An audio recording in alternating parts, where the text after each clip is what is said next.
In this video, I'm going to show you how to blur in MediBang Paint. Now to do this, there's actually a few ways. The first one is going to be using Gaussian blur, which is going to blur your entire creation or image or whatever you have. So if I go to over here, up top left, where it says filter, with the layer selected, of course, you can click on filter and then press on either of these blurs. I'm going to use Gaussian blur, but you also have motion and lens as well.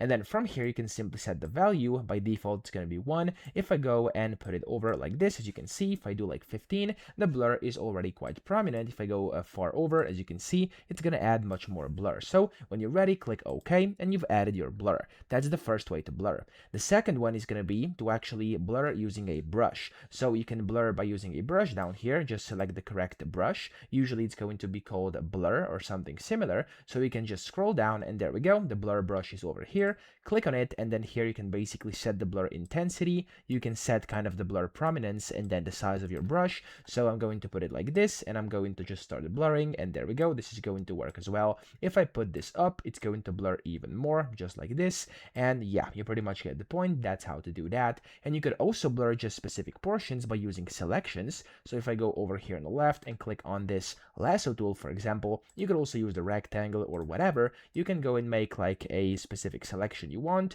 and then when you do this, you can just go to filter and then same, click on Gaussian blur, set the value, okay, and there we go. You've blurred only that part of your image or your creation. So I hope this video helped you out. If it did, please subscribe to the channel and help me out as well.